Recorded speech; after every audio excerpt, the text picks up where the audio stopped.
বিসমিল্লাহির রহমানির রহিম। প্রিয় শিক্ষার্থী, তোমাদের স্বাগত জানাচ্ছি Rajshahi college business studies group হতে। আমি মোহাম্মদ এন্তাজ আলী, সহকারী অধ্যাপক, হিসাব বিজ্ঞান বিভাগ, রাজশাহী কলেজ। বরাবরের মতো আমরা দ্বাদশ শ্রেণীর হিসাব বিজ্ঞান বিষয় নিয়ে কথা বলবো। আজকে আমাদের আলোচ্য বিষয় অধ্যায় তৃতীয়, হিসাব বিজ্ঞান দ্বিতীয় পত্র, নগদ প্রবাহ বিবরণী এবং ক্লাস নং 1, অর্থাৎ নগদ প্রবাহ বিবরণী হতে আজকে আমরা প্রথম ক্লাস শুরু করব এবং 1 নম্বর ক্লাসের মাধ্যমেই আজকে আমরা আমাদের ক্লাস নিয়ে যে বিষয়গুলো নিয়ে কথা বলবো প্রিয় শিক্ষার্থী, অর্থাৎ নগদ প্রবাহ বিবরণী ক্লাস শেষে আমরা কি কি জানতে চাই সে বিষয়গুলো। প্রথমেই আমরা আউটকামস বা আমাদের শিখন ফলটা দেখে নিই। আজকে আমাদের শিখন ফল যেটি প্রিয় শিক্ষার্থী, সেটি হলো নগদ প্রবাহ বিবরণী বলতে আমরা কি বুঝি, অর্থাৎ সংজ্ঞা। নগদ ও নগদ সমতুল্য বলতে আমরা কি বুঝি সেটি নিয়ে কথা বলবো। নগদ প্রবাহের শ্রেণী বিভাগ, তোমরা জানো নগদ প্রবাহ সাধারণত দুটো ভাবে আমরা তৈরি করতে পারি। একটি হলো আমাদের প্রত্যক্ষ পদ্ধতি, অপরটি হলো পরোক্ষ পদ্ধতি। এই বিষয়গুলো নিয়ে আজ আমরা বিস্তারিত কথা বলবো। এরপরে আছে আমাদের অনগদ কার্যক্রম, যা নগদ প্রবাহ বিবরণের মধ্যে অন্তর্ভুক্ত হয় না, অর্থাৎ কিছু কিছু দফা অঙ্কের মধ্যে থাকবে, যেগুলো থাকবে কিন্তু সেগুলো সাধারণত আমাদের অঙ্কে দেখাতে হবে না, সেগুলোকে টিকা আকারে অঙ্কের শেষে আমরা দেখাবো। আমরা জানি মূলত হিসাব বিজ্ঞান তৃতীয় অধ্যায় শুধু না, পুরো যতগুলো অধ্যায় আছে সমস্ত অধ্যায়গুলো ম্যাথ কেন্দ্রিক, অর্থাৎ হলো গাণিতিক সমস্যা কেন্দ্রিক। আমরা আজকে নগদ প্রবাহ বিবরণের যে বিষয়গুলো নিয়ে কথা বলবো। প্রথমে যেটি জেনে নিলাম যে শিখনফল অর্থাৎ সংজ্ঞা কাকে বলে বা বলতে আমরা কি বুঝি, নগদ এবং নগদের সমতুল্য কি, নগদ প্রবাহের শ্রেণী বিভাগ। প্রিয় শিক্ষার্থী, একটু মনে রাখতে হবে আমাদের অধ্যায়টির নাম হলো আমাদের নগদ প্রবাহ বিবরণী, অর্থাৎ নগদ নিয়ে আজকে আমরা বিস্তারিতভাবে কথা বলবো। প্রথমে আমরা যেটি নিয়ে আলোচনা করতে চাই সংজ্ঞা, অর্থাৎ নগদ প্রবাহ বিবরণী বলতে আমরা কি বুঝি। আমরা যদি শুরুতে একটু দেখে নিই তাহলে দেখতে পাই যে কোনো একটি প্রতিষ্ঠানের একটি নির্দিষ্ট সময়ে নগদের আন্তঃপ্রবাহ এবং বহির্প্রবাহ যে বিবরণীর মাধ্যমে প্রকাশ করা হয় তাকে আমরা নগদ প্রবাহ বিবরণী বলে থাকি। অর্থাৎ এইখানে দুটো বিষয় একটু মনে রাখতে হবে প্রিয় শিক্ষার্থী। একটি হলো একটা নির্দিষ্ট সময় এবং ওই সময়ে একটি কারবারি প্রতিষ্ঠানের নগদের আগমন এবং নির্গমন, অর্থাৎ নগদের প্রাপ্তি এবং প্রদান। এই প্রাপ্তি এবং প্রদান প্রদর্শন করে যে বিবরণী প্রস্তুত করব তাকে আমরা বলবো নগদ প্রবাহ বিবরণী।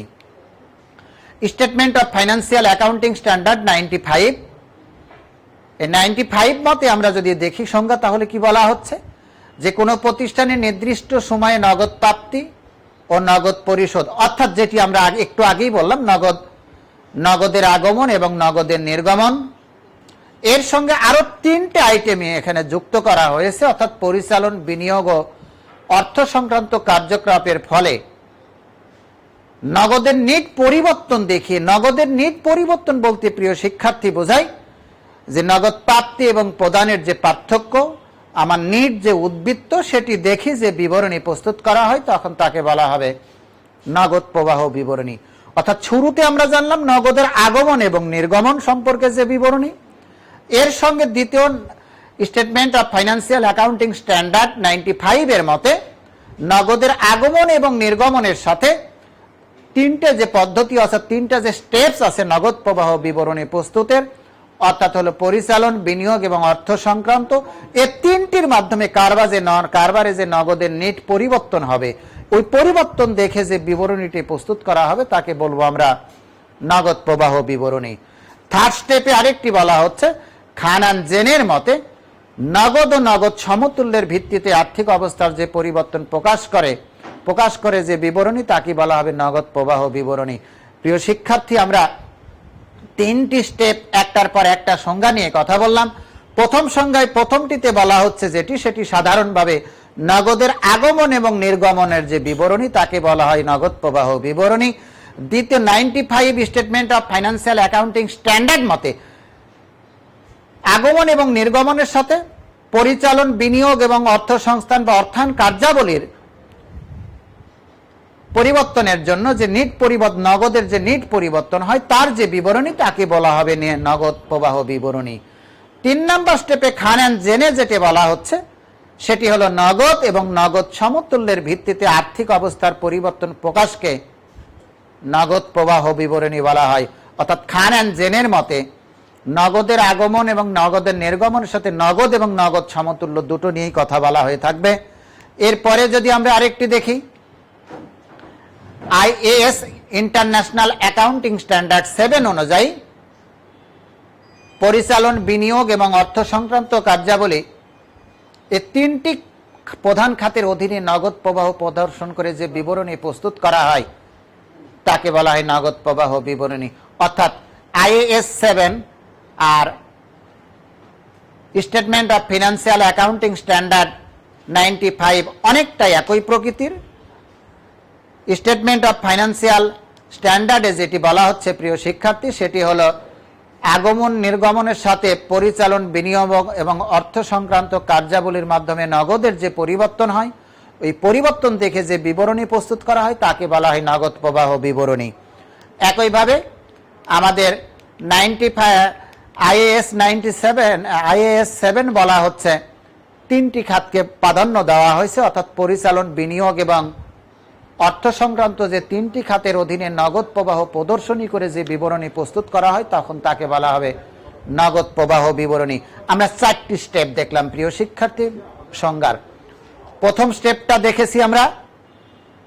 প্রথম স্টেপে আমরা যেটি নিয়ে কথা বলেছি সেটি হলো নগদের আগমন এবং নির্গমন সংক্রান্ত বিবরণী। সেকেন্ড স্টেপ যেটিকে বলা যায় financial statement of financial accounting standard 95 আগমন এবং নির্গমনের সাথে 3টি খাত অর্থাৎ পরিচালন, বিনিয়োগ এবং অর্থ সংক্রান্ত কার্যাবলীর ফলে নগদের যে নিট পরিবর্তন হয় তার যে বিবরণী প্রস্তুত করা হয় তাকে বলা হবে নগদ প্রবাহ বিবরণী। খান অ্যান্ড জেনের মতে নগদ এবং নগদ সমতুল্যের ভিত্তিতে আর্থিক অবস্থার যে পরিবর্তন হয় তাকে বলা হচ্ছে নগদ প্রবাহ বিবরণী। এবং IAS 7 এর মতে 3টি খাতকেই প্রাধান্য দেওয়া হয়েছে, অর্থাৎ পরিচালন, বিনিয়োগ এবং অর্থ সংক্রান্ত যে কার্যাবলী এর ফলে নগদের যে আগমন এবং নির্গমন তার সেগুলো নিয়ে যে বিবরণী প্রস্তুত করা হয় তাকে বলা হবে নগদ প্রবাহ বিবরণী। সুতরাং এই 4টি বা 5টি সংজ্ঞাকে একত্রে ভেঙে আমরা যদি বলি তাহলে নগদ প্রবাহ বিবরণী এমন একটা বিবরণী যে বিবরণীর মাধ্যমে একটি কারবারি প্রতিষ্ঠানে একটি নির্দিষ্ট সময়ে নগদের প্রাপ্তি এবং প্রদান সম্পর্কে নগদ প্রাপ্তি এবং নগদ প্রদান সংক্রান্ত সুস্পষ্ট ধারণা পাওয়া যায়। অর্থাৎ কোন কোন উৎস বা খাত হতে নগদের আগমন করে এবং কোন কোন খাতে ওই নগদটাকে প্রদান করতে হয় সে সম্পর্কে যে বিবরণী তাকে এক কথায় আমরা বলবো নগদ প্রবাহ বিবরণী। প্রিয় শিক্ষার্থী, তাহলে সংজ্ঞা থেকে আমরা যেটি জানলাম, একদিকে থাকবে আগমন এবং নির্গমন এবং এর সাথে যেটি যুক্ত হবে 3টি খাত, সে 3টি খাত হলো পরিচালন, বিনিয়োগ এবং অর্থ সংক্রান্ত, এবং তারও সঙ্গে যেটি আরেকটি বিবরণ আমাদের যুক্ত হবে সেটা নগদ এবং নগদের সমতুল্য। তাহলে আমরা যেটি পেলাম, একদিকে পেলাম নগদের প্রাপ্তি প্রদান, অপরদিকে পেলাম এই প্রাপ্তি প্রদান সম্পর্কে আরো 3টি খাত অর্থাৎ পরিচালন, বিনিয়োগ এবং অর্থ সংক্রান্ত। খান এম জেনের মতে তার সাথে আরোটি যেটি পেলাম নগদের সাথে নগদের সমতুল্য। এইগুলোকে নিয়ে যে বিবরণী প্রস্তুত করা হয় তখন তাকে বলা হবে নগদ প্রবাহ বিবরণী। প্রিয় শিক্ষার্থী, আমার মনে হয় নগদ প্রবাহর যে সংজ্ঞা সেটি নিয়ে আমাদের আর কোনো সমস্যা নেই। এরপরে আমরা যেটি আলোচনা করতে যাব সেটি হলো নগদ এবং নগদের সমতুল্যটা কি। অর্থাৎ আমরা নগদ প্রবাহ বিবরণী নিয়ে কথা বলতেছি, তাহলে নগদ কি এবং নগদের সমতুল্য কি। আমরা সংজ্ঞাতে যেটি জেনেছি প্রিয় শিক্ষার্থী সেটি হলো নগদের আগমন নির্গমনের যে বিবরণী, এবং সেটি পরিচালন হতে পারে, বিনিয়োগ হতে পারে এবং অর্থ সংক্রান্ত হতে পারে, এবং এক কথায় কারবারে নগদের আগমন এবং নির্গমন নিয়ে যে বিবরণী প্রস্তুত করা হয়ে থাকে তাকে আমরা বলবো নগদ প্রবাহ বিবরণী। এখন জানবো যে নগদ বলতে আমরা কি বুঝি এবং নগদের সমতুল্য বলতে আমরা কি কি বুঝি সেটি আমরা দেখার চেষ্টা করব। IAS 7 অনুযায়ী অর্থাৎ ইন্টারন্যাশনাল অ্যাকাউন্টিং স্ট্যান্ডার্ড 7 মতে নগদ বলতে হাতে নগদ এবং ব্যাংকে গচ্ছিত অর্থকে নগদ বা হাতে নগদ বলা হয়ে থাকে। তাহলে প্রিয় শিক্ষার্থী একটু মনে রাখতে হবে, নগদ বলতে শুধু নগদ টাকা নয়, যে টাকাটা আমি হাতে রেখেছি সেটি নয়, এই হাতে নগদ টাকা এবং ব্যাংকে গচ্ছিত টাকা, দুটোকেই আমরা একসঙ্গে বলবো নগদ। এর আরো কিছু, এছাড়াও আরো যেগুলো হয়, প্রাইস বন্ড, হস্তান্তরযোগ্য বিল, ব্যাংক আজ্ঞাপত্র, পোস্টাল অর্ডার, ট্রেজারি বিল, বাণিজ্যিক বিল ইত্যাদিকে নগদের অন্তর্ভুক্ত করা হয়। প্রিয় শিক্ষার্থী, একটু ভালো করে মনে রাখতে হবে আমাদের। প্রথমত নগদ বলতে আমরা কি বুঝবো? হাতে নগদ এবং ব্যাংকে গচ্ছিত অর্থ। হাতে নগদের মধ্যে আরো কি কি কোন কোন আইটেমগুলোকে অন্তর্ভুক্ত করা হয়? প্রাইস বন্ড, হস্তান্তরযোগ্য বিল, ব্যাংক আজ্ঞাপত্র, পোস্টাল অর্ডার, ট্রেজারি বিল এবং বাণিজ্যিক বিল, এগুলোকেও সাধারণত নগদের অন্তর্ভুক্ত করা হয়। পক্ষান্তরে বা অপরদিকে ব্যাংকে গচ্ছিত অর্থ অথবা চাহিদা মাত্র যে টাকা ব্যাংক হতে উত্তোলন করা হয় তাকে আমরা বলি ব্যাংক জমা। প্রিয় শিক্ষার্থী, আমরা যেটি জানলাম নগদ বলতে হাতে নগদ এবং অপরটি জানলাম ব্যাংকে গচ্ছিত অর্থ। হাতে নগদের মধ্যে সেটি হতে পারে কি, আমাদের প্রাইস বন্ড হতে পারে, পোস্টাল অর্ডার হতে পারে, ব্যাংকের আজ্ঞাপত্র হতে পারে, ট্রেজারি বিল হতে পারে, বাণিজ্যিক বিল হতে পারে। আর ব্যাংকে গচ্ছিত অর্থ ব্যাংকে যে টাকাটা জমা আছে এবং চাহিদা মাত্র ব্যাংক হতে যে কোনো সময় যে টাকাটা উত্তোলন করা যায় তাকে বলা হয় ব্যাংক জমা। এই যে আমরা এই আইটেমগুলো পেলাম, এই আইটেমগুলোর সমন্বয়ই সাধারণত নগদ গঠিত হয়ে থাকে। এরপরে আমরা শিখব নগদের সমতুল্য। এতক্ষণ শিখলাম আমরা নগদ কাকে বলে এবং নগদের উদাহরণ কি কি। এরপরে আমরা যেটি শিখব সেটি হলো নগদ সমতুল্য বলতে আমরা কি বুঝি। প্রিয় শিক্ষার্থী, একটু মনে রাখতে হবে নগদ এবং নগদের সমতুল্য। নগদের সমতুল্যটা হলো নগদ নাই কিন্তু যে কোনো মুহূর্তে যে কোনো সময় সেটি নগদে রূপান্তর করা যায়, অর্থাৎ হলো that can be converted into cash within a short term period of time. খুব স্বল্প সময়ে। আমরা যদি একটু সংজ্ঞাটা আলোচনা করি, নগদের সমতুল্য চারটি বৈশিষ্ট্য পাই। নাম্বার 1, মেয়াদকাল। স্বল্প মেয়াদী, অতিমাত্রায় তারল্যপূর্ণ, সহজে নগদে রূপান্তর এবং পরিমাপযোগ্য। এই চারটি বৈশিষ্ট্য যার মধ্যে থাকবে তাকে বলা হয় নগদের সমতুল্য। প্রিয় শিক্ষার্থী, নগদের সমতুল্য হতে কয়টা বৈশিষ্ট্য থাকতে হবে? চারটি। নাম্বার 1, স্বল্প মেয়াদী, অর্থাৎ মেয়াদকাল খুবই স্বল্প পরিমাণ হবে। অতিমাত্রায় তারল্যপূর্ণ। তারল্যপূর্ণ মানে তরলে পরিণত করা যায়, খুব সহজে নগদে রূপান্তরযোগ্য এবং পরিমাপযোগ্য।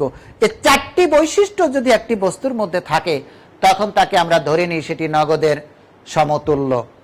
যেমন উদাহরণগুলো যদি আমরা একটু দেখে নিই প্রিয় শিক্ষার্থী, তাহলে যেটি পাই, আমরা জেনেছি স্বল্প মেয়াদ। স্বল্প মেয়াদ বলতে 3 মাস বা এর কম সময়ে নগদে রূপান্তরযোগ্য বিনিয়োগ, অর্থাৎ যে বিনিয়োগটাকে 3 মাস বা তার চাইতে কম সময়ের মধ্যে নগদে রূপান্তর করা যায়। স্বল্প মেয়াদের মধ্যে পরিশোধ্য অগ্রাধিকার শেয়ার অর্জন, অর্থাৎ যে শেয়ারটা আমি অর্জন করেছি, অর্থাৎ ক্রয় করেছি বা শেয়ারে বিনিয়োগ করেছি, ওই শেয়ারটাকে আমরা খুব স্বল্প সময়ের মধ্যে নগদে রূপান্তর করতে পারবো। এছাড়া আছে আমাদের প্রাপ্য হিসাব বা দেনাদার, প্রাপ্য বিল, মজুত পণ্য, প্রাপ্য নোট ইত্যাদি। এগুলোকেই আমরা সাধারণত নগদের সমতুল্য বলে থাকি। তাহলে প্রিয় শিক্ষার্থী, সেটি দেনাদার হোক, প্রাপ্য নোট হোক, প্রাপ্য বিল হোক, সমাপনী মজুদ বা মজুত পণ্য হোক, বিনিয়োগ হোক বা শেয়ার ক্রয় হোক, বৈশিষ্ট্য হবে মেয়াদকাল অতি অল্প, অতিমাত্রায় তারল্যপূর্ণ, খুব দ্রুত নগদে রূপান্তরযোগ্য এবং পরিমাপযোগ্য। এই চারটি বৈশিষ্ট্য যে সমস্ত আইটেম বা দফার মধ্যে অন্তর্ভুক্ত থাকে সেগুলোকেই আমরা সাধারণত বলে থাকি নগদ সমতুল্য। প্রিয় শিক্ষার্থী, একদিকে আমরা নগদ শিখলাম। নগদ বলতে হাতে নগদ এবং ব্যাংকে গচ্ছিত অর্থ, এবং এই নগদের মধ্যে আরো কিছু আইটেম শিখেছি, ব্যাংকের আজ্ঞাপত্র, পোস্টাল অর্ডার, ট্রেজারি বিল, বাণিজ্যিক বিল। আর ব্যাংক বলতে ব্যাংকে গচ্ছিত অর্থ বা ব্যাংকে গচ্ছিত অর্থ চাহিদা মাত্র যে কোনো সময় উত্তোলনযোগ্য। এরপরে নগদের সমতুল্য যেটি জানলাম সেটি হলো যে খুব স্বল্প সময়ে, অতিমাত্রায় তারল্যপূর্ণ, নগদে খুব দ্রুত রূপান্তর করা যায় এবং পরিমাপযোগ্য করা যায়। একে আমরা নগদের সমতুল্য বলবো। এবং সেই নগদের সমতুল্যের মধ্যে আমরা দেখেছি মজুত পণ্য, দেনাদার, প্রাপ্য বিল, অন্যান্য আইটেমগুলো। প্রিয় শিক্ষার্থী, এখন যেটি আমরা আলোচনা করব, আমাদের মূল যেটি আজকের আলোচ্য বিষয়, অর্থাৎ হলো অঙ্ক করার ক্ষেত্রে আমাদের যেটি সবচাইতে বা সর্বাগ্যে মনে রাখতে হয় সেটি হলো নগদ প্রবাহের শ্রেণী বিভাগ। আমরা শুরুতে যেটি বলেছি, নগদ প্রবাহকে আমরা প্রধানত দুটো ভাগে ভাগ করি, অর্থাৎ হলো একটি হলো প্রত্যক্ষ পদ্ধতিতে নগদ প্রবাহ বিবরণী প্রস্তুত, আরেকটি হলো পরোক্ষ পদ্ধতিতে নগদ প্রবাহ বিবরণী প্রস্তুত। প্রত্যক্ষ পদ্ধতি হোক অথবা পরোক্ষ পদ্ধতি হোক, প্রিয় শিক্ষার্থী একটু মনে রাখতে হবে তিনটি স্টেপ অতিক্রম করে আমাদেরকে নগদ প্রবাহ বিবরণী প্রস্তুত করতে হয়। সে তিনটি স্টেপটা কি? নাম্বার 1, পরিচালন কার্যাবলী হতে নগদ প্রবাহ বিবরণী। নাম্বার 2, বিনিয়োগ কার্যাবলী হতে নগদ প্রবাহ বিবরণী, এবং অর্থ সংক্রান্ত বা অর্থ সংস্থান সংক্রান্ত কার্যাবলী হতে নগদ প্রবাহ বিবরণী। এই তিনটি স্টেপ অতিক্রম করে, অর্থাৎ হলো এই তিনটি পদ্ধতি অবলম্বন করে আমাদেরকে একটি পূর্ণাঙ্গ নগদ প্রবাহ বিবরণী প্রস্তুত করতে হয়, সেটি প্রত্যক্ষ পদ্ধতি হোক অথবা পরোক্ষ পদ্ধতি হোক। আমরা পরোক্ষ পদ্ধতি নিয়ে কথা বলতেছি, কিন্তু আমরা যদি প্রত্যক্ষ পদ্ধতি নিয়ে কথা বলি প্রিয় শিক্ষার্থী, তাও এই তিনটি স্টেপকে আমাদেরকে অতিক্রম করতে হবে। হ্যাঁ, হতে পারে যে আমাদের বিভিন্ন পদ্ধতিতে ক্যালকুলেশনের প্রক্রিয়াটুকু আলাদা, যেমন এখানে তিনটি পদ্ধতি বলা হয়েছে বা তিনটি আছে, একটা পরিচালন সংক্রান্ত, একটি বিনিয়োগ সংক্রান্ত, আর একটি অর্থ সংক্রান্ত। মনে রাখতে হবে আমরা যদি পরোক্ষ পদ্ধতি অবলম্বন করি তাহলে এই তিনটি স্টেপকে অতিক্রম করতে হবে। আমি যদি প্রত্যক্ষ পদ্ধতিতে নগদ প্রবাহ বিবরণী করি তাও এই তিনটি স্টেপকে অতিক্রম করতে হবে। কেবলমাত্র, আমি আবারও বলি, কেবলমাত্র পরিচালন সংক্রান্ত কার্যাবলী হতে নগদ প্রবাহ বিবরণী প্রত্যক্ষ এবং পরোক্ষ পদ্ধতি দুটি আলাদা, কিন্তু বিনিয়োগ এবং অর্থ সংক্রান্ত কার্যাবলী আমি পরোক্ষ পদ্ধতিতেই করি অথবা প্রত্যক্ষ পদ্ধতি করি, দুটোই একই প্রসেসকে অবলম্বন করতে হয় বা অনুসরণ করতে হয়। তাহলে কয়টি পদ্ধতি পেলাম আমরা প্রিয় শিক্ষার্থী? তিনটি। একটি হলো পরিচালন কার্যাবলী, কারবারের সার্বিক পরিচালনার মাধ্যমে কারবারে যে নগদের আদান প্রদান হয়ে থাকে। বিনিয়োগ অর্থাৎ হলো স্বল্প মেয়াদী এবং দীর্ঘমেয়াদী বিনিয়োগ হতে নগদের যে আদান প্রদান হয়ে থাকে। 3 নাম্বার হলো অর্থ সংক্রান্ত, অর্থাৎ হলো ক্যাপিটাল মার্কেটের মাধ্যমে কারবারে যে নগদ এবং নগদ প্রবাহের আগমন এবং নির্গমন হয়ে থাকে। এখন আমরা যেটি জানবো পরিচালন সংক্রান্ত কার্যাবলী বলতে আমরা কি বুঝি। আমরা তো তিনটি পদ্ধতি নিয়ে আলোচনা করলাম বা প্রকারভেদ নিয়ে কথা বললাম। একটি হলো আমাদের পরিচালন কার্যাবলী, সেটি নিয়ে প্রথমে আমরা কথা বলবো, তারপরে আমরা বিনিয়োগ কার্যাবলী এবং অর্থ সংস্থান কার্যাবলী নিয়ে কথা বলবো। পরিচালন বলতে প্রিয় শিক্ষার্থী আমরা খুব দ্রুত বুঝতে পারি, সেটি হলো কি? কারবার পরিচালনার সাথে যুক্ত দৈনন্দিন কারবার পরিচালনা হতে নগদ প্রবাহ প্রদর্শন করা হয়ে থাকে। আমরা জানি একটা ব্যবসায়ী প্রতিষ্ঠান পরিচালনা করতে গেলে দৈনন্দিন অনেক নগদ অর্থের প্রয়োজন হয়।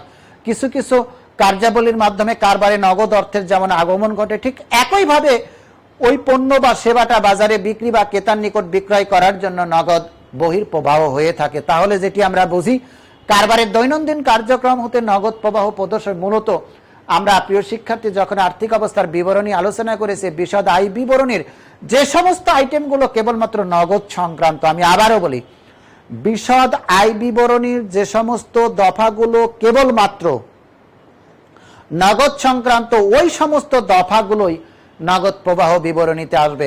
আমি আরেকটু যদি পিছনে যাই প্রিয় শিক্ষার্থী, যখন আমরা আর কোম্পানির আর্থিক অবস্থার বিবরণী শিখেছি বা অঙ্ক করেছি, তখন আমরা আমরা আর্থিক অবস্থার বিবরণীর যে প্রকারভেদগুলো দেখেছিলাম, তখন বলেছিলাম বিশদ আয় বিবরণী, আর্থিক অবস্থার বিবরণী, নগদ প্রবাহ বিবরণী। হয়তো তোমাদের মনে আছে প্রিয় শিক্ষার্থী, তখন বলেছিলাম, প্রথমে কি বলেছিলাম?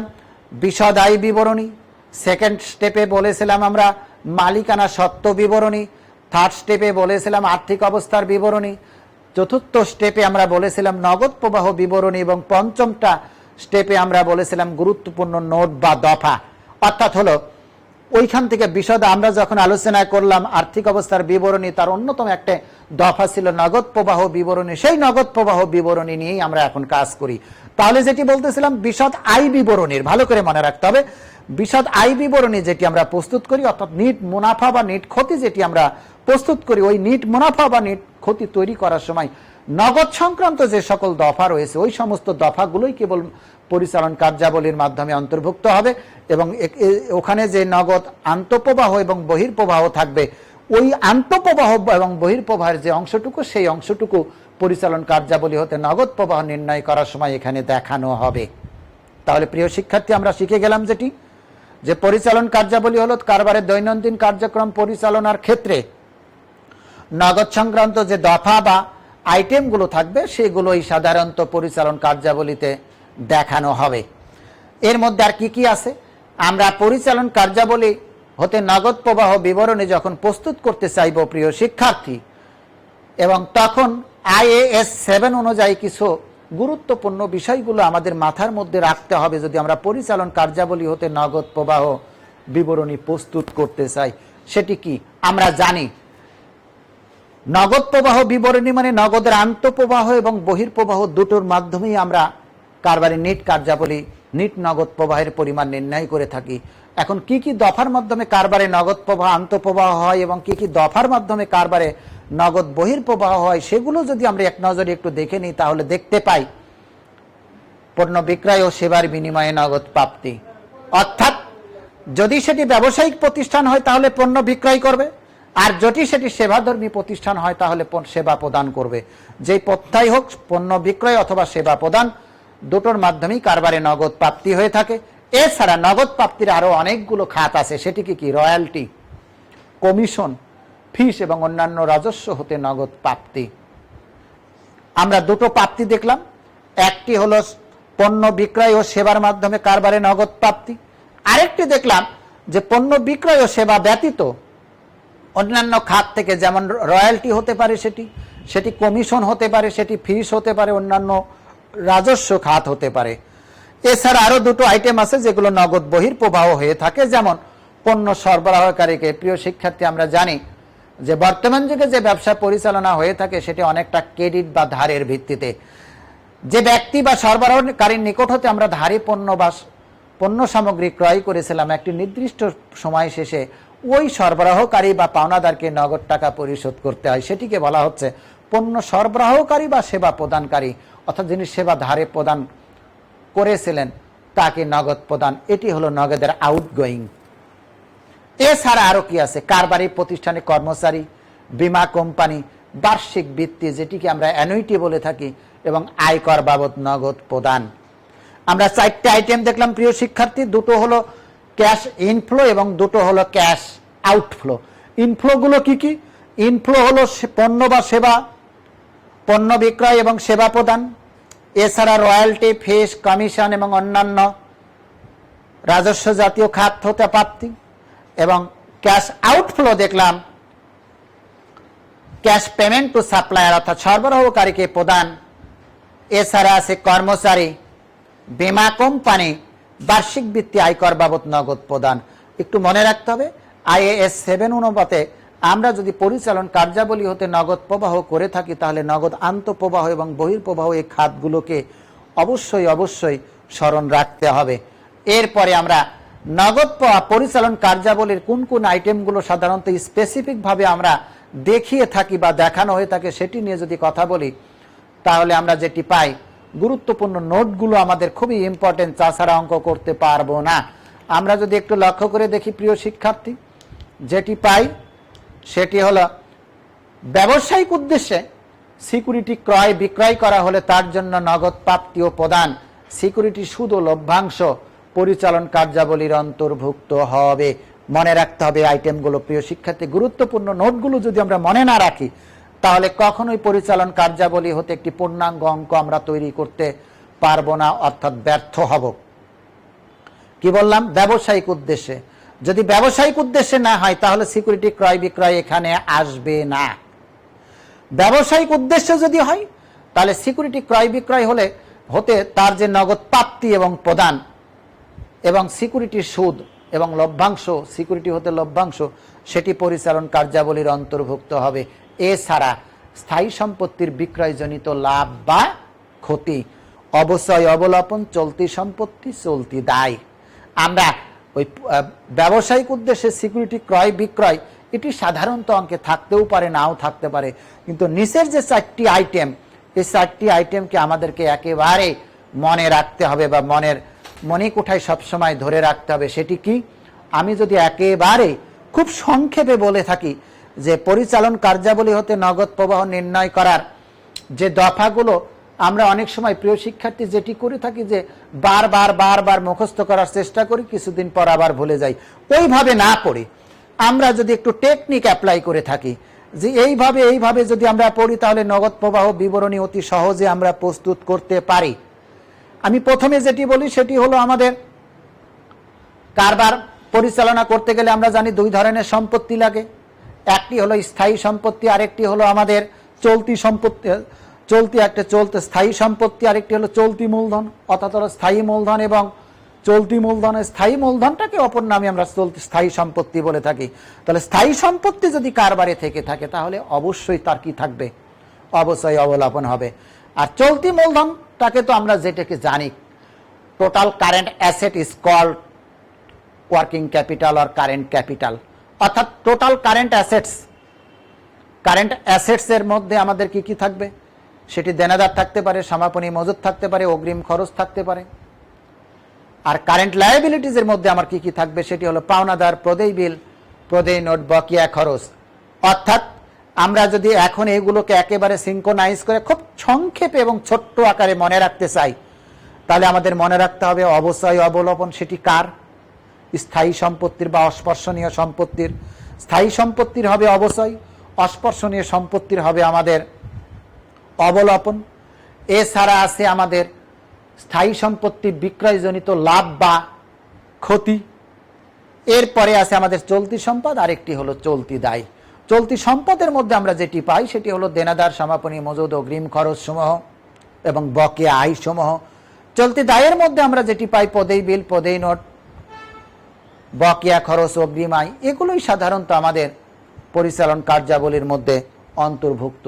আমরা এখন একটি স্টেপ দেখব, অর্থাৎ হলো পরিচালন কার্যাবলীর একটি ছক দেখে আমরা আরো সংক্ষেপে বা ছোট্ট আকারে যেটি দেখতে চাই সেটি হলো, একটু লক্ষ্য করতে হবে প্রিয় শিক্ষার্থী, সেটি কি? আমাদের পরিচালন কার্যাবলী করতে হলে যে ছকটি আমাদেরকে সবসময় মনে রাখতে হবে সেটি হলো নিট মুনাফা প্রথমে আমাদেরকে দিতে হবে। প্রথমে কি দিতে হবে প্রিয় শিক্ষার্থী? আমাদের নিট মুনাফা। এই নিট মুনাফাটা অঙ্কে দেওয়া থাকবে। আর অঙ্কে যদি দেওয়া না থাকে, ভালো করে একটু মনে রাখতে হবে, অঙ্কে যদি নিট মুনাফা দেওয়া না থাকে, পরোক্ষ পদ্ধতিতে আমরা পরিচালন কার্যাবলী হতে নগদ প্রবাহ নির্ণয় করতে পারবো না। তবে সেক্ষেত্রে নেট মুনাফা বের করার একটি ফর্মুলা আমাদের জানতে হবে। তোমরা অঙ্কে লক্ষ্য করে দেখবে যে অঙ্কটি দেওয়া থাকবে, সেখানে সংরক্ষিত আয় বা রক্ষিত আয়ের প্রারম্ভিক এবং সমাপনী উদ্বৃত্ত দেওয়া থাকে এবং সমন্বয়ে সাধারণত লভ্যাংশ দেওয়া থাকে। আমরা এখান থেকেও আমরা নিট মুনাফা বের করতে পারি। কেমন করে পারি? আমরা যদি একটু বোর্ডের দিকে লক্ষ্য করে থাকি প্রিয় শিক্ষার্থী, একটু লক্ষ্য করব, সেটি হলো সংরক্ষিত আয়ের সমাপনে উদ্বৃত্ত সমান। অর্থাৎ সংরক্ষিত আয়ের যদি সমাপনী উদ্বৃত্ত আমরা বের করতে চাই, তাহলে যেটি পাবো, প্রারম্ভিক উদ্বৃত্ত যোগ নেট লাভ বাদ লভ্যাংশ। প্রিয় শিক্ষার্থী, তাহলে যেটি পেলাম সেটি হলো সংরক্ষিত আয়ের সমাপনে উদ্বৃত্ত। অর্থাৎ এই আইটেমটি একটু মনে রাখতে হবে প্রিয় শিক্ষার্থী। আমরা যদি অঙ্ক করতে যাই, তাহলে এই ফর্মুলাটা আমাদের সব সময় একটু মনে রাখতে হবে। অর্থাৎ এখানে কয়টি আইটেম আছে প্রিয় শিক্ষার্থী? একটি হলো সংরক্ষিত আয়ের প্রারম্ভিক উদ্বৃত্ত প্লাস নেট লাভ মাইনাস লভ্যাংশ সমান পাবো আমরা সংরক্ষিত আয়ের সমাপনী উদ্বৃত্ত।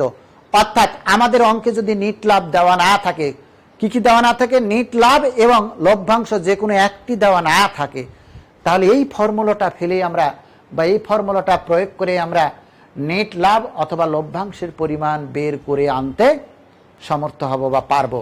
তাহলে যেটি আমরা বললাম, পরিচালন কার্যাবলী হতে যখন আমরা নিট মুনাফা বা পরিচালন কার্যাবলী হতে যখন নগদ প্রবাহ বিবরণী প্রস্তুত করব, তার শুরুতে যেটি লাগবে আমাদের নিট মুনাফা।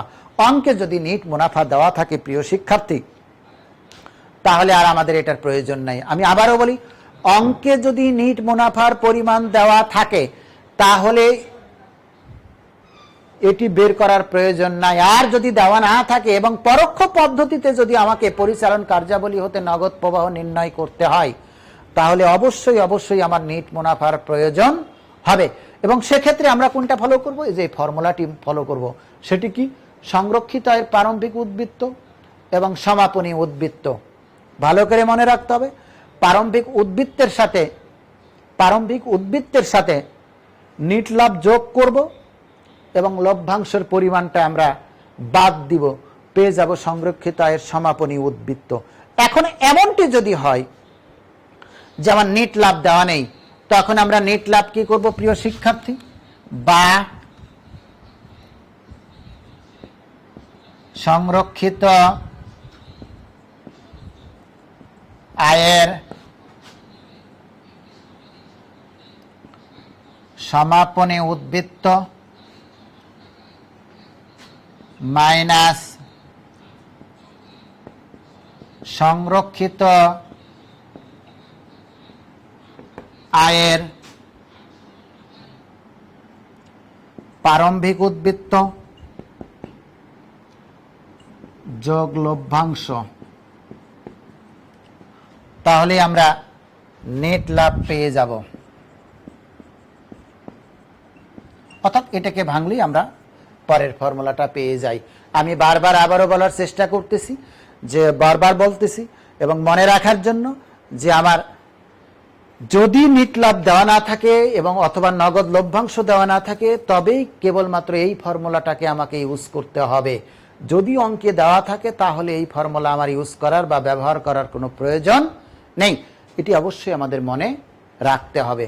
প্রিয় শিক্ষার্থী, এখন যদি আমরা বোর্ডের দিকে লক্ষ্য করি স্লাইড শোয়ে, তাহলে যেটি দেখতে পাই সেটি হলো আমাদের প্রথমে নেট মুনাফা দিব, এর সঙ্গে যোগ করব অবচয় বা অবলোপন, স্থায়ী সম্পত্তি বিক্রয়জনিত ক্ষতি বা লাভ।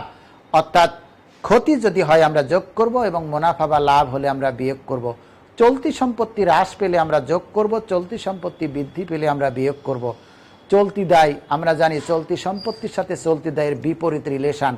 চলতি সম্পত্তি হ্রাস যোগ তাহলে চলতি দায় বৃদ্ধি যোগ, চলতি সম্পত্তি বৃদ্ধি বিয়োগ তাহলে চলতি দায় হ্রাস বিয়োগ।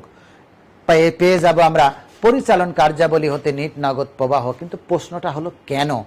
আমরা শুরুতে যেটি পড়েছি প্রিয় শিক্ষার্থী, যে নগদ প্রবাহ বিবরণী বলতে আমরা বুঝি নগদ এবং নগদের সমতুল্য আইটেম। আমরা একটু বিশদ বিবরণীর দিকে, বিশদ আয় বিবরণীর দিকে তোমাদেরকে নজর ফেরাতে চাই। আমরা বিশদ আয় বিবরণী যখন অঙ্কে করেছি প্রিয় শিক্ষার্থী 5 নাম্বার অধ্যায়, তখন আমরা কি দেখেছি? প্রথমে নেট বিক্রয়, নেট বিক্রয়ের সাথে থেকে বিক্রিত পণ্যের ব্যয় বাদ দিয়ে আমরা পেয়েছি মোট মুনাফা বা মোট লাভ। এই মোট লাভের সাথে পরিচালন ব্যয় আমরা বিয়োগ করেছি। কি বিয়োগ করেছি আবারও বলি? পরিচালন ব্যয় বিয়োগ করেছি এবং ওই পরিচালন ব্যয়ের মধ্যেই ছিল অবচয় অবলোপন এবং অপরিচালন আয়গুলো আমরা যোগ করেছি, অপরিচালন ব্যয়গুলো আমরা বিয়োগ করেছি। সম্পত্তি বিক্রয়জনিত ক্ষতি হলো অপরিচালন ব্যয়, সম্পত্তি বিক্রয়জনিত লাভ হলো অপরিচালন আয়। অর্থাৎ স্থায়ী সম্পত্তি বিক্রয়জনিত আয় ব্যয় ব্যয় এটি হলো আমাদের অপরিচালন। আমরা বিশদ আয় বিবরণীর দিকে একটু লক্ষ্য করি প্রিয় শিক্ষার্থী। তাহলে যেটি পেয়ে থাকি, আমরা যখন নেট মুনাফা বের করেছি তখন অবচয় এবং অবলোপনটাকে বিয়োগ করেছি, ক্ষতিটাকে বিয়োগ করেছি, লাভটাকে যোগ করেছি। এখন সেই নিট মুনাফা থেকে আমি উপর দিকে যাচ্ছি, অর্থাৎ হলো আমরা নগদ প্রবাহ করতে যাচ্ছি। বিশদ আয় বিবরণী করার সময় নেট মুনাফার সাথে যে সকল দফা বা আইটেমগুলো আমরা যোগ করেছিলাম সেগুলোকে আমরা বিয়োগ করব এবং যে সমস্ত দফা বা আইটেমগুলো আমরা যোগ করেছিলাম সেগুলোকে আমরা বিয়োগ করব। অর্থাৎ নিট মুনাফা বের করার সময় অবচয় এবং অবলোপনকে বিয়োগ করেছিলাম, নগদ প্রবাহ বিবরণী করার সময় সেটিকে আমাদের যোগ করতে হবে। নাম্বার 2, স্থায়ী সম্পত্তির বিক্রয়জনিত ক্ষতি, সেখানে আমরা বিয়োগ করেছিলাম, এখন আমরা যোগ করব অঙ্কে যদি দেওয়া থাকে। এবং স্থায়ী সম্পত্তি বিক্রয়জনিত লাভ যদি থাকে তখন আমরা যোগ করেছিলাম অপরিচালন আয় হিসাবে, এখন সেটি আমরা বিয়োগ করব। শেষে নগদ, তারপরে যেটি আছে নগদের সমতুল্য আইটেম কি কি আছে? চলতি সম্পত্তি এবং চলতি দায়। প্রশ্নটা হলো আমরা বলেছি চলতি সম্পত্তি হ্রাস পেলে যোগ করব, চলতি সম্পত্তি বৃদ্ধি পেলে বিয়োগ করব কেন?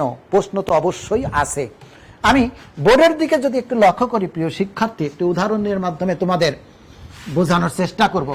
সেটি হলো, আমরা লিখলাম ধারে বিক্রয়, ধারে পণ্য বিক্রয় 50,000 টাকা।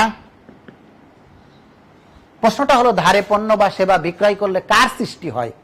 আমরা জানি দেনাদারের সৃষ্টি হয়, অর্থাৎ দেনাদারের পরিমাণ হলো আমাদের 50,000 টাকা। এটি আমি ধারে বিক্রয় করেছি, একটা নির্দিষ্ট সময় পরে দেনাদারের নিকট থেকে আমি পাবো। তাহলে আমরা জানি দেনাদার হলো আমাদের নগদের সমতুল্য। কেন নগদের সমতুল্য? দেনাদার মজুদ পণ্য অগ্রিম খরচ that can be converted into cash within a short term period of time. খুব স্বল্প সময়ে, দ্রুতত সময়ে নগদে রূপান্তরযোগ্য বা নগদে রূপান্তর করা যায়। তাহলে দেনাদারের পরিমাণ কত? 50,000। এখন যদি বলি আমি দেনাদার হতে আদায় 30,000 টাকা, ওই 50,000 টাকার মধ্যে দেনাদার হতে আমি আদায় করলাম কত টাকা? 30,000 টাকা। দেনাদার হতে আদায় করলাম কত টাকা প্রিয় শিক্ষার্থী? আমার 30,000 টাকা আদায় করেছি। এখন এটাকে আমরা জাবেদার মাধ্যমে প্রকাশ করতে পারি বা এমনি বলতে পারি, কারণ দেনাদারের নিকট থেকে আদায় করলে নগদের পরিমাণ বাড়ে। নগদের পরিমাণ বাড়ে বা বৃদ্ধি পায়। তাহলে নগদের পরিমাণ বাড়লে অবশ্যই নগদ যোগ হবে, যার জন্য একটু লক্ষ্য করো, চলতি সম্পত্তি যদি হ্রাস পায়, অর্থাৎ হলো চলতি সম্পত্তি যদি হ্রাস পায় তাহলে নগদের পরিমাণ বৃদ্ধি পায়। তাহলে এখন আমরা এটিকে আমরা যেটিকে বলতে পারি চলতি সম্পত্তি, চলতি সম্পত্তি হ্রাস মেন্স নগদ বৃদ্ধি। ক্লিয়ার? ঠিক একইভাবে আমরা বলতে পারি চলতি সম্পত্তি বৃদ্ধি, তার মানে হলো নগদ হ্রাস, অর্থাৎ নগদের পরিমাণ সেখানে আটকে থাকলো। আমরা আমাদের কাজটি হলো নগদ নিয়ে, নগদ যদি বাড়ে বা বৃদ্ধি পায় তাহলে যোগ হবে, নগদ যদি হ্রাস পায় তাহলে বিয়োগ হবে। যার জন্য চলতি সম্পত্তি সেটি সমাপনী মজুদ হোক অথবা দেনাদার হোক অথবা অগ্রিম খরচ হোক অথবা বকেয়া আয় হোক, যেটাই হোক না কেন, যদি চলতি সম্পত্তির পরিমাণ হ্রাস পায় অর্থাৎ তাহলে নগদের পরিমাণ বৃদ্ধি পায়। কারণ নগদ সমতুল্য আইটেমগুলো হলো সম্পত্তিগুলো খুব দ্রুত সময়ে নগদে রূপান্তর করতে হয় এবং এটি তার বৈশিষ্ট্য। তাহলে চলতি সম্পত্তি হ্রাস, নগদের পরিমাণ বৃদ্ধি, এই জন্য যোগ। চলতি সম্পত্তি বৃদ্ধি মানে নগদের পরিমাণ হ্রাস, এই জন্য বিয়োগ। উল্টোভাবে যদি আমরা বলি চলতি দায়, প্রিয় শিক্ষার্থী মনে করতে পাওনাদারের কথা যদি আমরা মনে করি, ধারে ক্রয়, ধারে পণ্য বিক্রয়ের জায়গায় আমরা এখন দিলাম ধারে, ধারে পণ্য ক্রয়, ধারে পণ্য ক্রয় আমরা পরিমাণ দিয়ে দিলাম এখানে 25,000 টাকা। প্রিয় শিক্ষার্থী আমরা কি জানি, ধারে পণ্য ক্রয় যদি করা হয়ে থাকে তাহলে কার সৃষ্টি হয়? আমরা জানি পাওনাদারের সৃষ্টি, পাওনাদার বা প্রদেয় হিসাবের সৃষ্টি হয়। তাহলে পাওনাদার, পাওনাদার অবলিক প্রদেয় হিসাব হচ্ছে আমার 25,000 টাকা। অর্থাৎ হলো একটা নির্দিষ্ট চলতি সম্পত্তি যেমন একটা স্বল্প সময়ের মধ্যে নগদে রূপান্তর হবে বা নগদে পরিণত হবে, ঠিক চলতি দায়টাকেও একটা নির্দিষ্ট সময় পরে বা স্বল্প মেয়াদে সেটি নগদে পরিশোধ করতে হবে। পাওনাদার মানি 2 মাস, 1 মাস, 3 মাস, 5 মাস পরে অবশ্যই পাওনাদারকে কি করতে হবে? নগদে পরিশোধ করতে হবে। এখন যদি বলা হয়ে থাকে যে আমাদের পাওনাদারের পরিমাণ কত আছে? 25,000 টাকা, 25,000 টাকা। এখন পাওনাদারের পরিমাণ যদি বেড়ে কত হয় প্রিয় শিক্ষার্থী, অর্থাৎ হলো 25,000-এর সাথে আরো বেড়ে হয়ে গেল 10,000, তাহলে পাওনাদারের পরিমাণ হলো আমাদের 35,000। মনে রাখতে হবে আরো 10,000 টাকার পণ্য আমি ধারে ক্রয় করেছি কিন্তু নগদ টাকা এখনো পরিশোধ করি নাই, তার মানে কি নগদ এখনো কাছে রয়ে গেছে, নগদটা বেড়ে গেল। চলতি দায় বাড়লে নগদের পরিমাণ বৃদ্ধি পায়। কেন বৃদ্ধি পায়? কারণ আমি নগদ টাকা তো এখনো পরিশোধ করি নাই, যেহেতু পরিশোধ করি নাই যার জন্য নগদটা আমার কারবারে রয়ে গেছে, নগদের পরিমাণ বৃদ্ধি পেয়েছে। এর জন্য চলতি দায় যদি বৃদ্ধি পায় তাহলে নগদের পরিমাণ বৃদ্ধি পায়, এর জন্য যোগ। চলতি দায় যদি হ্রাস পায় তাহলে নগদের পরিমাণ হ্রাস পায়। কেমন করে? ওই যে পাওনাদারের পরিমাণ আগে 25,000 টাকা ছিল, এখন হয়ে গেল সাপোজ 12,000 টাকা, অর্থাৎ 13,000 টাকা নগদ পরিশোধ করা হয়ে গেছে। তাহলে নগদ কারবার থেকে আউটগোয়িং হয়ে গেছে। যার জন্য একটু মনে রাখতে হবে, আমরা এত যদি গল্প কাহিনী না রেখে আমরা পরিচালন কার্যাবলীর জন্য যদি শুধু 4টা বা 5টা আইটেম মনে রাখি, তাহলে পরিচালন কার্যাবলী হতে যে কোনো মুহূর্তে যে কোনো সময় আমরা নগদ প্রবাহ বিবরণী প্রস্তুত করতে পারবো। সেগুলো কি? নিট মুনাফা that are given in a problem, অর্থাৎ হলো নিট মুনাফা অঙ্কে দেওয়া থাকবে। আর যদি দেওয়া না থাকে, আমি যা বলি একটু ভালো করে মনে রাখতে হবে, নিট মুনাফা অঙ্কে দেওয়া থাকবে। আর যদি দেওয়া না থাকে, সেক্ষেত্রে আমাদের ওই যে একটা ফর্মুলা শিখলাম আমরা, প্রারম্ভিক সংরক্ষিত আয়ের উদ্বৃত্ত যোগ নিট লাভ মাইনাস লভ্যাংশ সমান সমাপনী সংরক্ষিত আয়ের উদ্বৃত্ত, ওই ফর্মুলাটা মনে রাখলে আমরা নিট মুনাফার পরিমাণটা বের করে নিয়ে আসতে পারবো। সেকেন্ডলি আমাদের যেটি মনে হতো, অবচয় অবলম্বন যোগ ক্ষতি হলে স্থায়ী সম্পত্তির বিক্রয়জনিত ক্ষতি যোগ লাভ হলে বিয়োগ। চলতি সম্পত্তি চলতি দায়, আমি যদি একটি মনে রাখি যে চলতি সম্পত্তির সাথে চলতি দায়ের বিপরীত রিলেশনশিপ, চলতি সম্পত্তি যদি বৃদ্ধি পায় বিয়োগ, হ্রাস পেলে যোগ। চলতি দায় তাহলে বিপরীত, বৃদ্ধি পেলে যোগ, হ্রাস পেলে বিয়োগ। প্রিয় শিক্ষার্থী, আমাদের পরিচালন কার্যাবলী কয়টা আইটেম? নিট মুনাফা, অবচয় অবলম্বন, ক্ষতি বা লাভ, চলতি সম্পত্তি, চলতি হ্রাস। এই কয়টি আইটেম যদি আমরা দিই, তাহলে আমরা পরিচালন কার্যাবলী হতে নগদ প্রবাহ বিবরণী খুব সহজেই প্রস্তুত করতে পারি। আমরা এখন একটি উদাহরণ দেখব, আমরা অ্যাজাম্পশন ভিত্তিক কিছু উদাহরণ দেখব যে কিভাবে আমরা কিছু তথ্য দিয়ে সেখান থেকে পরিচালন কার্যাবলী হতে নগদ প্রবাহ বিবরণী প্রস্তুত করতে পারি কি না। আমরা দিলাম নেট মুনাফা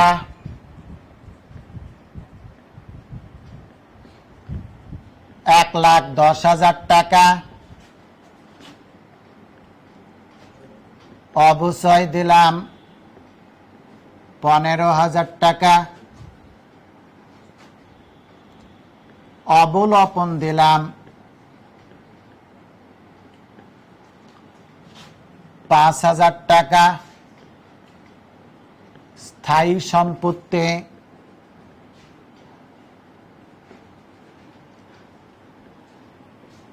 বিক্রয়জনিত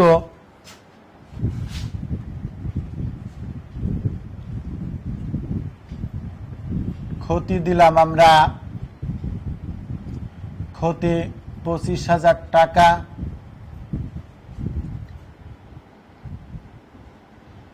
ভূমি বিক্রয়জনিত লাভ দিলাম আমরা 10,000 টাকা, দেনাদার হ্রাস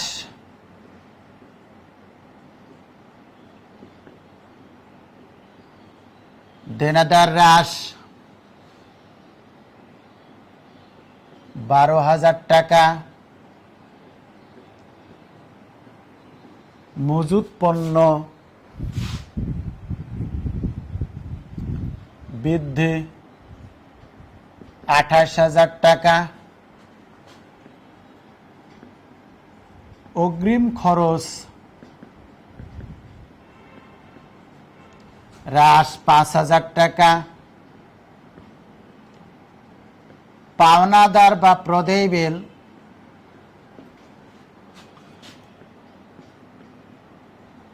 বৃদ্ধি 13,000 টাকা এবং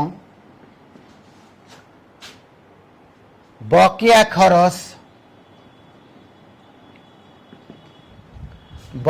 খরচ দিলাম আমরা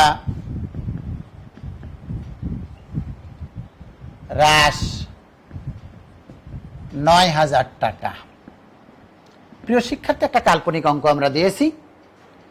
কাল্পনিক অঙ্কে যদি আমরা একটু লক্ষ্য করি, তাহলে আমরা দেখতে পাবো কি কি দিয়েছি। নিট মুনাফা দেওয়া আছে আমাদের 1,10,000 টাকা, অবচয় পরিমাণ দেওয়া আছে আমার 15,000 টাকা, অবলম্বনের পরিমাণ দেওয়া আছে 5,000 টাকা, স্থায়ী সম্পত্তি বিক্রয়জনিত ক্ষতি, সেটি আসবাবপত্র হতে পারে, দালান কোঠা হতে পারে, যন্ত্রপাতি হতে পারে, বা অন্য কোনো যে আকারে স্থায়ী সম্পত্তি হতে পারে, তার ক্ষতি দেওয়া আছে 25,000 টাকা।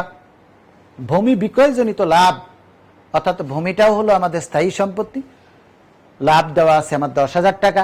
দেনাদার অর্থাৎ হলো যেটি চলতি সম্পত্তি, হ্রাস দেওয়া আছে 12,000। মজুত পণ্য, সেটিও চলতি সম্পত্তি, বৃদ্ধির পরিমাণ দেওয়া আছে 28,000 টাকা। অগ্রিম খরচ হ্রাস দেওয়া আছে আমাদের, এটিও চলতি সম্পত্তি 5,000 টাকা। পাওনাদার, এটি আমরা জানি চলতি দায়, তার পরিমাণ বৃদ্ধি দেওয়া আছে 13,000 টাকা। এবং বকেয়া খরচ, এটিও চলতি দায়, যার পরিমাণ হ্রাস দেওয়া আছে আমার 9,000 টাকা। এরই আলোকে আমাদেরকে বলা হলো যে পরোক্ষ পদ্ধতি অবলম্বন করে পরিচালন কার্যাবলী হতে একটি নগদ প্রবাহ বিবরণী প্রস্তুত করো।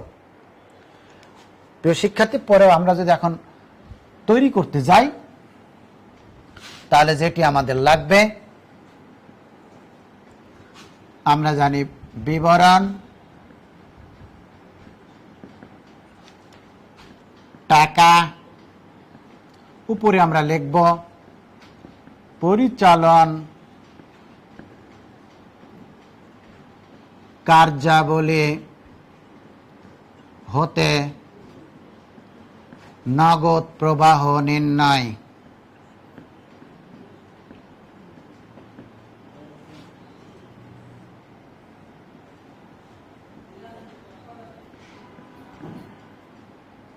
নগদ প্রবাহ নির্ণয়।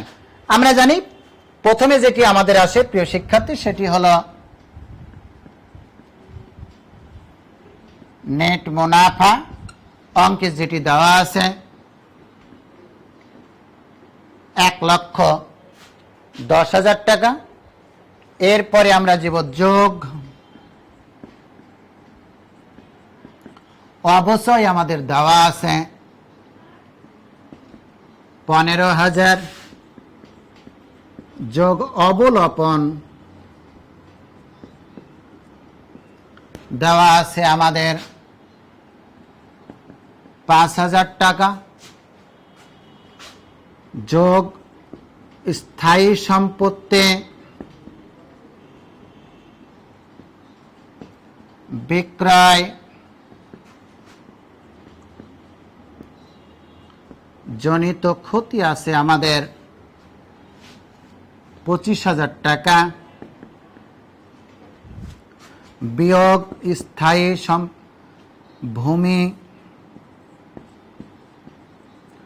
বিক্রয় জনিত লাভ আছে আমাদের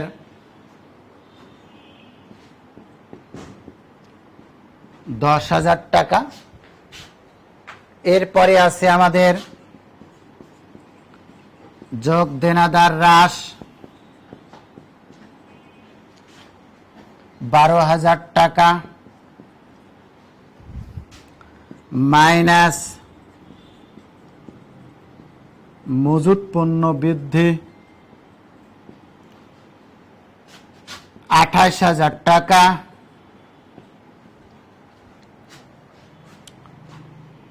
যোগ অগ্রিম খরচ হ্রাস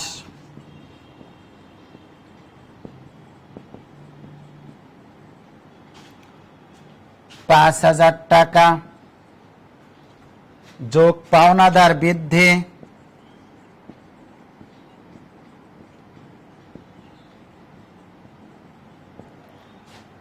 13,000 টাকা। সর্বশেষ যেটি আছে বাদ বকেয়া খরচ হ্রাস আছে আমাদের 9,000 টাকা। আমরা যদি এগুলো একটু যোগ বিয়োগ করি প্রিয় শিক্ষার্থী, তাহলে যেটি পাই সেটি হলো আমাদের 15,000, 5,000, 20,000 আর 25,000, 45,000 মাইনাস 10,000 যোগ 12,000 মাইনাস 28,000 প্লাস 5,000 যোগ 13,000 মাইনাস 9,000, টোটাল পেয়ে যাব আমরা 28,000।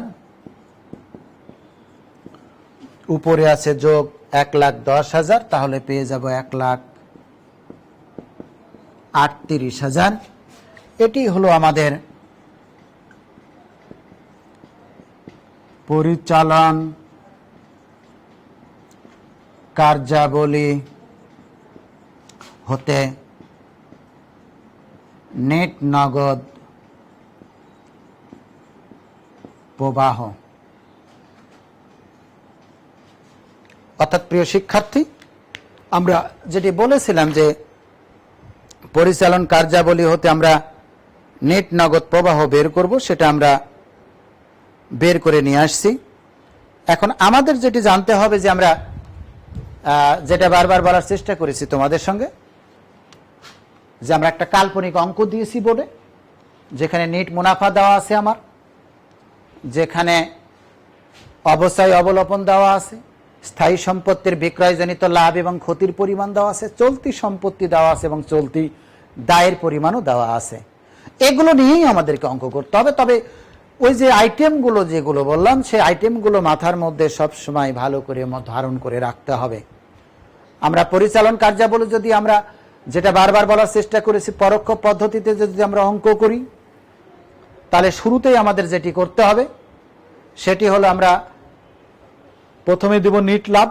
আমরা বলেছি অঙ্কে নিট মুনাফার পরিমাণ দেওয়া থাকবে, সেটি দেওয়া আছে 1,10,000 টাকা, সেটি শুরুতে আমরা দিয়েছি।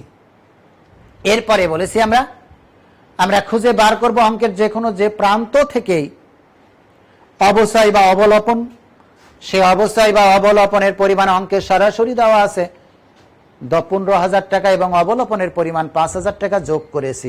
প্রশ্নটা হলো কোথায় থাকবে? প্রিয় শিক্ষার্থী, মনে রাখতে হবে অবচয় বা অবলোপন দুই জায়গায় থাকতে পারে। কোথায়? যদি সমন্বয়ে থাকে, আমি আবারও বলি, যদি সমন্বয়ে থাকে তাহলে সরাসরি বলে দিবে অবচয় বা অবলোপনের পরিমাণ এত টাকা। আর যদি সমন্বয়ে দেওয়া না থাকে তখন আমাকে রেওয়া মিলে যেতে হবে। রেওয়া মিলে গিয়ে, অর্থাৎ হলো অঙ্কে যেটি একটি তথ্য দেওয়া থাকবে, সে তথ্যে দেখতে হবে যে 2 বছরের পার্থক্য করে কোনো অবচয় সঞ্চিতি আছে কি না। অবচয় সঞ্চিতি কখনো কখনো সম্পদ পার্শ্বে দেওয়া থাকে, কখনো কখনো দায়ী পার্শ্বে দেওয়া থাকে। প্রিয় শিক্ষার্থী, যদি সম্পদ পার্শ্বে দেওয়া থাকে তাহলে সেটি ব্যাকেট আকারে, অর্থাৎ হলো বিয়োগ আকারে দেওয়া থাকবে। আর যদি দায়ী পার্শ্বে দেওয়া থাকে তাহলে সেটি ব্যাকেট আকারে থাকবে না। আমি তোমাদের একটু ছোট্ট করে একটা অঙ্কের একটু দেখাচ্ছি যে কিভাবে থাকতে পারে। আমরা যদি, প্রিয় শিক্ষার্থী একটু লক্ষ্য করতে হবে, এখানে আমাদের এইখানে আমরা যদি একটু এই স্লাইডে যদি আমরা একটু লক্ষ্য করি প্রিয় শিক্ষার্থী, তাহলে দায়ী পার্শ্বে যদি তোমরা দেখো, দায় ও মালিকানা সত্ত্বে যদি একটু আমরা দেখি, তাহলে যেটি পাই সেটি কি দেওয়া আছে আমাদের দেওয়া আছে প্রদেয় হিসাব, দীর্ঘমেয়াদী ঋণ হিসাব, অবচয় সঞ্চিতি যন্ত্রপাতি হিসাব, শেয়ার মূলধন হিসাব এবং রক্ষিত আয় হিসাব। আমি জাস্ট তোমাদের বোঝানোর জন্য এখানে নিয়ে এসেছি। এইখানে আমার তারপরে আমরা সমন্বয়টা আগে দেখে নেব যে সমন্বয়ে কি আছে। প্রিয় শিক্ষার্থী, আমরা যদি সমন্বয়ে যাই, 2 নম্বর সমন্বয় একটু লক্ষ্য করো প্রিয় শিক্ষার্থী। বলা হচ্ছে অবচয়ের পরিমাণ কত টাকা। ভালো করে মনে রাখতে হবে, অবচয়ের পরিমাণ হলো কত টাকা? 32,000 টাকা। এই 32,000 টাকা আমরা এইখানে দেখাই দিব। আমরা যদি পরোক্ষ পদ্ধতিতে কাজ করি তাহলে নেট মুনাফা দিব এখানে 1,94,000 টাকা, আর অবচয় দিব এখানে 32,000 টাকা। কিন্তু প্রশ্নটা, ওই অঙ্কে যদি অবচয়ের পরিমাণ দেওয়া থাকে তাহলে নতুন করে আর বের করার দরকার নেই। কিন্তু যদি দেওয়া না থাকে, মনে করো এই 2 নম্বরে অবচয়ের পরিমাণ দেওয়া নেই, আমি আবারও কি বললাম, 2 নম্বর সমন্বয় বা কোনো সমন্বয়ে অবচয়ের পরিমাণ বলা নেই, তখন আমরা কি করতাম? তোমরা 5 নম্বর আইটেমে একটু লক্ষ্য করে দেখো। যন্ত্রপাতি বিক্রয় করেছি 1 লক্ষ টাকা, যার ক্রয় মূল্য হলো 74,000 টাকা এবং বহির্মূল্য হলো বা পুস্তক মূল্য হলো 60,000 টাকা। প্রিয় শিক্ষার্থী, একটু মাথায় মনে রাখতে হবে, স্থায়ী সম্পত্তির ক্রয় মূল্য এবং পুস্তক মূল্যের যেটি পার্থক্য সেটি অবচয়। আমি আবারও বলি, স্থায়ী সম্পত্তির ক্রয় মূল্য এবং পুস্তক মূল্য, অর্থাৎ বইয়ে লেখা আছে বা পুস্তকে লেখা আছে মূল্য 60,000 টাকা, কিন্তু সেটি ক্রয় করার সময় লেগেছে আমার 74,000 টাকা। পার্থক্য কত? 60 আর 74, পার্থক্য হলো আমার 14,000 টাকা, কিন্তু অবচয়ের পরিমাণ তোমরা একটু লক্ষ্য করে দেখো দেওয়া আছে কত টাকা, 32,000 টাকা। তাহলে তো ঠিক হলো না। তাহলে নিঃসন্দেহে আমরা অবচয়ের পরিমাণ দেওয়া আছে 32,000 টাকা, কিন্তু দুটোর যদি পার্থক্য করি তাহলে পেয়ে যাই কত টাকা, 14,000 টাকা। তাহলে কি অঙ্ক ভুল? না, অঙ্ক ভুল না। আমরা আবার একটু রেওয়া মিলের দিকে যদি লক্ষ্য করে দেখি, তাহলে যেটি দেওয়া আছে এইখানে লক্ষ্য করে দেখো প্রিয় শিক্ষার্থী, 2018 সালে অবচয় সঞ্চিতির পরিমাণ ছিল 62,000 টাকা, 2019 সালে অবচয় সঞ্চিতির পরিমাণ যন্ত্রপাতির 80,000 টাকা। 80,000 থেকে অর্থাৎ হলো 18 সালে যেটি ছিল 62,000 টাকা, 19 সালে হয়ে গেছে সেটি এসে 80,000 টাকা। পার্থক্য করলে পাই আমরা 18,000 টাকা। কত টাকা পাই? 18,000 টাকা। 18,000 টাকার ওই যে পার্থক্য যন্ত্রপাতির ক্রয় মূল্য এবং পুস্তক মূল্য 60,000 এবং 14,000, 14,000 আর 18,000 টাকা কত হলো প্রিয় শিক্ষার্থী আমার? 32,000 টাকা। অর্থাৎ হলো অবচয় 32,000 টাকায় 2 নাম্বার সমন্বয়ে যদি অবচয় বা কোনো সমন্বয়ে যদি অবচয়ের পরিমাণ বের না করতো, তাও আমরা অবচয়ের পরিমাণ কত নির্ধারণ করতাম? 32,000 টাকা। কেমন করে করতাম? 2 অবচয় সঞ্চিতির পার্থক্য যেই টাকা, এই টাকা প্লাস সমন্বয়ে যদি ক্রয় মূল্য এবং পুস্তক মূল্য স্থায়ী সম্পত্তি থাকে, দুটোর পার্থক্য যে টাকা যোগ করলে যেটি হবে সেটি হবে আমাদের অবচয়ের পরিমাণ। তাহলে অবচয় নিয়ে আমাদের আর কোনো প্রশ্ন নেই। এরপরে ক্ষতির পরিমাণ। আমি বলি বারবার প্রিয় শিক্ষার্থী, যদি ক্ষতি, স্থায়ী সম্পত্তি বিক্রয়জনিত লাভ বা ক্ষতি, এটি কখনো রেওয়া মিলে থাকবে না বা আর্থিক অবস্থার বিবরণীতে থাকবে না। আমরা তো একটা আর্থিক অবস্থার বিবরণী দেখতেছি, একদিকে দেখতেছি সম্পত্তি, আরেকদিকে যাবতীয় দায় ও মালিকানা সত্ত্ব, অর্থাৎ হলো এটা একটি আর্থিক অবস্থার বিবরণী। এই আর্থিক অবস্থার বিবরণীতে, আর্থিক অবস্থার যে বিবরণীটি দেওয়া আছে 2 সালের, এখানে লাভ বা ক্ষতির পরিমাণ দেওয়া থাকবে না। থাকবে কোথায়? সমন্বয়ে। আমরা একটু সমন্বয়ে যেয়ে দেখি লাভ বা ক্ষতির পরিমাণ দেওয়া, আমরা অঙ্কে সরাসরি প্রয়োগ দেওয়া আছে বলে আমরা প্রয়োগ করছি, না থাকলে কি হবে সেটি আমরা একটু দেখাতে চাই প্রিয় শিক্ষার্থী। একটু লক্ষ্য করে দেখো, যন্ত্রপাতি বিক্রয়জনিত লাভ দেওয়া আছে কত টাকা?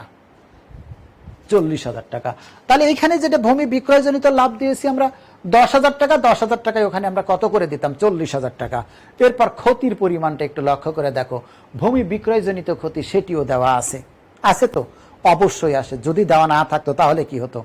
আমরা একটু যাই, একটু লক্ষ্য করে দেখো প্রিয় শিক্ষার্থী, আমাদের যন্ত্রপাতি বিক্রয় আছে কত টাকা? 1 লক্ষ টাকা। আর যার ক্রয় মূল্য আছে কত টাকা? 74,000 টাকা। আমরা যেটি বারবার বলার চেষ্টা করেছি, পুস্তক মূল্য এবং ক্রয় মূল্য ভালো করে আবার একটু মনে রাখতে হবে। পুস্তক মূল্য এবং ক্রয় মূল্য, পুস্তক মূল্য এবং ক্রয় মূল্য দুটির পার্থক্য হলো আমাদের অবচয়। অপরদিকে বিক্রয় মূল্য এবং পুস্তক মূল্য, তার পার্থক্য হলো লাভ বা ক্ষতি। অর্থাৎ 60,000 টাকার জিনিস আমি বিক্রয় করেছি 1 লক্ষ টাকায়। আবারও লক্ষ্য করতে হবে, 60,000 টাকার জিনিস আমি বিক্রয় করেছি কত টাকায়? 1 লক্ষ টাকায়। তাহলে লাভ হয়েছে কত? 40,000 টাকা। সেই 40,000 টাকায় এখানে দেওয়া আছে। যদি দেওয়া না থাকতো তাহলে 60,000 আর 1 লাখ এই দুটোর পার্থক্য করে আমরা লাভ বা ক্ষতি বের করে নিয়ে আসতাম। অপরদিকে যেটি বলা হচ্ছে আমাদের, যে ভূমি বিক্রয়জনিত ক্ষতি 8,000 টাকা, এটি আমাদের সমন্বয়ে শুধু আছে। এখন অঙ্কে যে আমরা এটি একটু পরীক্ষা করে দেখব যে এই ধরনের কোনো তথ্য দেওয়া আছে কি না। আমরা আগের অঙ্কে যদি যাই, ভূমির কাছে যাও প্রিয় শিক্ষার্থী, ভূমির কাছে যাও। ভূমির কাছে যদি যাই, দেখা গেল 2018 সালে ভূমির পরিমাণ ছিল 50,000 টাকা, 2019 সালে ভূমির পরিমাণ হয়ে গেছে 82,000 টাকা। তাহলে আমার ভূমি ক্রয় করতে হয়েছে কত টাকায়? ভূমির ক্রয় করতে হয়েছে আমাদের 32,000 টাকা। কত টাকায় ভূমি ক্রয় করেছি আমরা? 32,000 টাকায় নতুন করে ভূমি ক্রয় করেছি। এখন যদি সমন্বয়ে যাই, ভূমি নগদে ক্রয় কত টাকা? 80,000 টাকা। অর্থাৎ সমন্বয়ে দেওয়া থাকলে আমরা আর সেই দিকে যাব না। তবে ভূমির বিক্রয় মূল্য এবং বিক্রয় মূল্য দুটোর পার্থক্য করলেই আমার ক্ষতি 8,000 টাকা আবারও চলে আসবে। এরপরে আমরা আসি দেনাদার হ্রাস বা বৃদ্ধি। দেনাদার হ্রাস আমরা জানি চলতি সম্পত্তি 3টি আইটেম আছে এখানে। চলতি সম্পত্তির একটি হলো দেনাদার, আরেকটি মজুত পণ্য, আরেকটি অগ্রিম খরচ।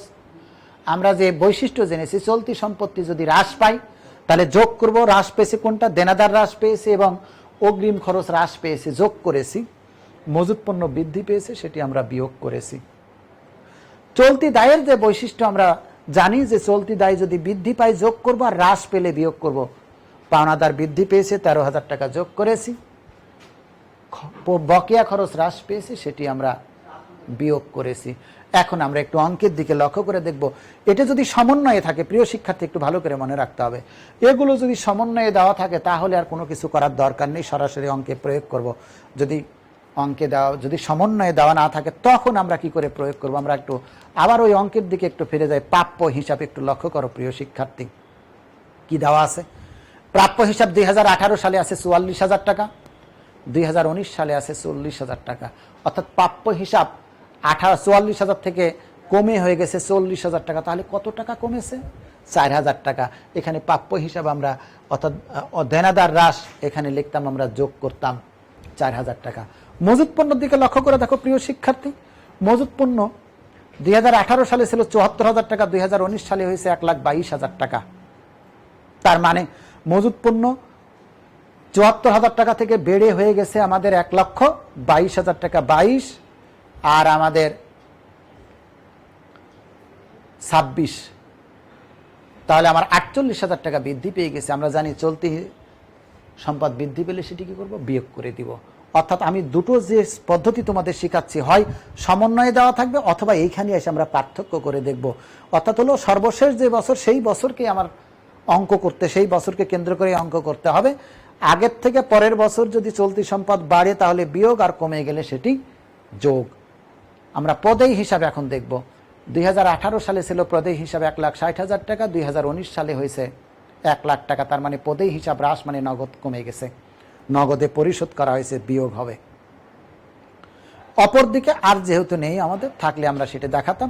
দেখাই আমরা একটা কাল্পনিক অঙ্ক করলাম।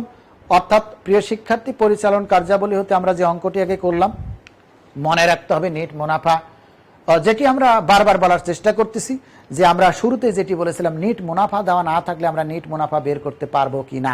এখানে একটু লক্ষ্য করতে হবে, সংরক্ষিত আয়ের প্রারম্ভিক উদ্বৃত্ত, অর্থাৎ হলো আমার 2018 সালে প্রারম্ভিক উদ্বৃত্ত দেওয়া আছে 1,40,000 টাকা, কিন্তু সমাপনীতে আছে 3 লক্ষ টাকা। তাহলে পার্থক্য কত হয়েছে? 1,60,000 টাকা হয়েছে। কেমন করে 1,60,000 টাকা হলো? আমরা একটু যদি লক্ষ্য করি প্রিয় শিক্ষার্থী, প্রারম্ভিকে আছে 1,40,000, সমাপনীতে আছে আমার 3 লক্ষ টাকা। আমরা সমন্বয়ে একটু যাব। নেট মুনাফা কত দেওয়া আছে? 1,94,000 টাকা।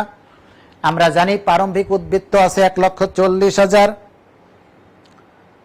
1,40,000 যোগ নিট লাভ হলো 1,94,000, মাইনাস নগদে লভ্যাংশ আমাদের কোথায় আছে একটু দেখতে হবে। নগদে লভ্যাংশ আছে -34,000, আমার পরিমাণ দাঁড়ায় 3 লক্ষ টাকা। অর্থাৎ প্রিয় শিক্ষার্থী, আমরা এখানে পরীক্ষামূলকভাবে করে নিয়েছি। অর্থাৎ প্রারম্ভিক উদ্বৃত্ত হলো আমাদের 1,40,000 টাকা, তার সঙ্গে যদি আমরা নিট লাভ 1,94,000 টাকা যোগ করি তাহলে পেয়ে যাই আমাদের 3,34,000 টাকা। সেখান থেকে লভ্যাংশ যদি আমি 34,000 টাকা বাদ দিই, পেয়ে যাব আমি 3 লাখ টাকা। অর্থাৎ সমাপনী সংরক্ষিত আয়ের উদ্বৃত্ত হলো আমার 3 লক্ষ টাকা, সেটি দেওয়া আছে। অর্থাৎ এইভাবে আমরা পরীক্ষা করে নিলাম। তো প্রিয় শিক্ষার্থী, আমরা আজকে পরিচালন কার্যাবলী হতে একটা নগদ প্রবাহ বিবরণী প্রস্তুত করলাম পরোক্ষ পদ্ধতিতে। পরোক্ষ পদ্ধতিতে আমাদের আরো দুটি কাজ আছে, সেটি হলো আমাদের বিনিয়োগ হতে কার্যাবলী এবং আর্থিক বা অর্থ সংস্থান হতে নগদ প্রবাহ বিবরণী প্রস্তুত।